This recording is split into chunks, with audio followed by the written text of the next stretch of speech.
Good afternoon, Lindy. Obviously, it seemed as though Travis was feeling pretty good. First off, your thoughts on seeing him back out there with the team, and secondly, how good a chance is there that he gets into the lineup tomorrow? It was great to see him out there. He's feeling well, and that's something we'll discuss.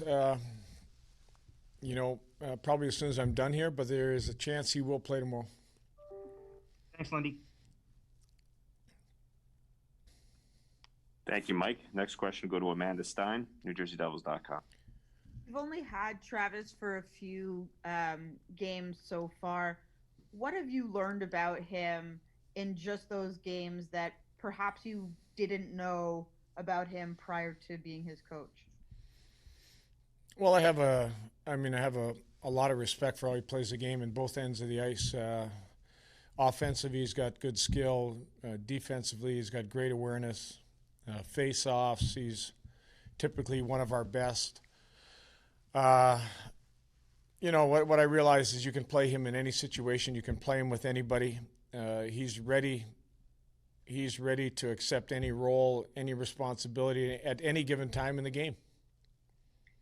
When it comes to having such a young locker room with a lot of young leaders, how valuable is also someone like Travis who's been around the organization for so long? Not that old himself, but really the veteran on this team. Well, for where we're at, I think it's a valuable piece because the games we're going to play in the short amount of time. Some games will probably be lack of energy. You'll have to be a lot smarter with how you play. And I think when young players can look to a guy like Travis, who has that experience, knows the right things to do at times in the game, and he can lend that experience to our young players. Thank you, Lindy. Thank you, Amanda. Next question will go to Chris Ryan, NJ.com. Hey, Lindy, how helpful is a guy like Travis when you're a new coach trying to come in and learn a team, just in terms of having a veteran who's been there for a while and can kind of help you along in your process? Well, those are the guys you go to the most when you talk about Travis, about where he thinks the team is at, where he thinks we can get to. He's helped me with understanding some of the players. I've leaned on a lot of the veterans. I've leaned on Palmieri, PK, guys that have been around a long time. Talked about where the team was at last year, early in the year, and where we want to get to and how we want to get there. And these guys have been invaluable for me. And just on another note, Ryan Murray was out back on the ice with you guys today. It's a hope that he'll be available come the weekend as well. Yeah, same thing. He will be available on the weekend as well. Cool. Thank you, Lindy. You're welcome.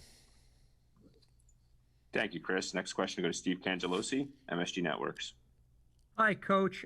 Have you or perhaps your staff with Dave Rogalski been able to assess how taxing these last few games have been for Mackenzie Blackwood? And when you say he's done a good job of channeling his energy in those games, and you've spoken about his ability to maybe stand up to a heavy workload, maybe a little bit more formidable than most guys in the league. How taxing has this been for him the last few games? Well, that's a great question because, you don't really know how a player feels when he's gone through with the COVID protocol that he went through and how he felt, and it's affected every player differently.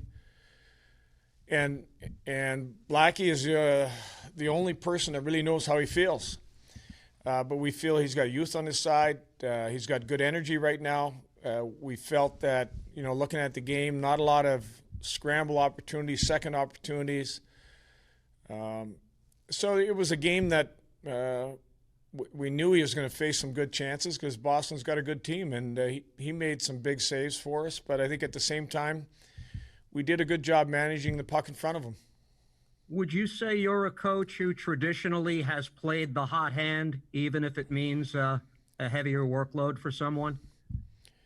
I would probably agree with that. Yes. Okay. Thank you. Thank you, Kanji. Next question, go to Corey Massasack, The Athletic. Lindy, I was wondering what you've thought of Jack's, I guess consistency might be the word I'm looking for. Like just how, like it's even he's only had a couple points in his last whatever it is X number of games, but just like where do you see his like consistent level of performance at? I think you've used the right word, consistent. He is trying to do the right things at the right times in games. He's engaging in the battles that he believes he can win. Gets on the right side of the puck, and although maybe on the offensive side there hasn't been quite as many opportunities as he's been able to create earlier in the year, I think he's getting a little bit more attention on the ice from how well he played early. But he's doing the right things, and he made a great play to Paul Mary for Palms' first, and he was in on a couple other great opportunities, and sometimes those don't get finished. And then this is going to be the first time you guys see Buffalo since you went up there and everything that happened after that. Do you anticipate any sort of maybe, I don't know, anger or whatever, cantankerousness from the Sabres? In what regard?